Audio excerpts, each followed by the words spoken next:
तुझ्या पवित्र आणि पूज्य कमली साधरणीय साधरणीय साधरणीय तो मंदिरातील रांगच्या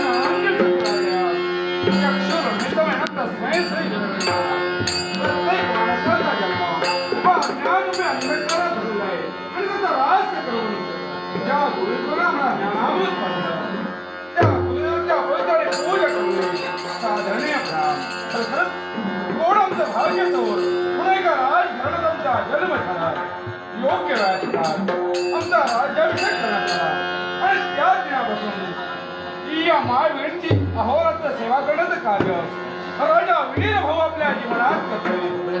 सत्य न्याय नीती आणि धर्म याचा आचरण करून जनतेच्या हितार्थ जनतेच्या सुखार्थ आणि जनतेच्या संरक्षणार्थ आज आम्ही आमचा ह्या चंदनाप्रमाणे चंदनाचा आदर्श आम्ही आमच्या नेत्रासमोर काढलेला असेल तर चंदने स्वतः दर्शन करतो आणि जगताला सुगंध देण्याचं कार्य करतो.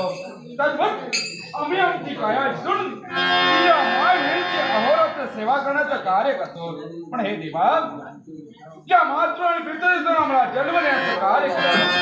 त्या मातृदेवतेला मी या पितृने पूज्य मानले.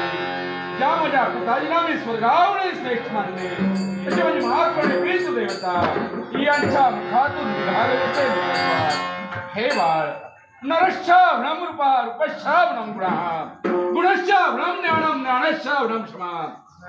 रूप गुण आणि ज्ञान या तीनही गोष्टींचा अलंकार म्हणजे प्रत्येक माणसानं आपल्या जीवनात आचरणात आणायची ती लीनता आणि त्याच लीनतेच्या योग करून ती या विश्वाच्या आस म्हणतात.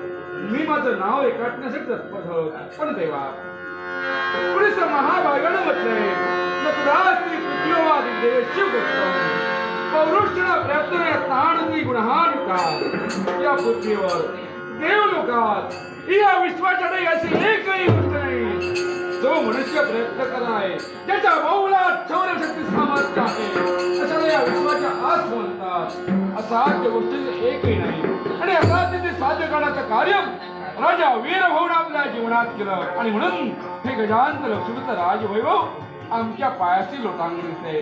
देवा याच्या मुळाशी काय असेल तर आजपर्यंतवर मी जी तुझी भक्ती करते त्या भक्तीमुळे हे सारं सर्वस्व मला मिळाले आणि म्हणून क्षणभर का होईना तुझं नामस्मरण करणं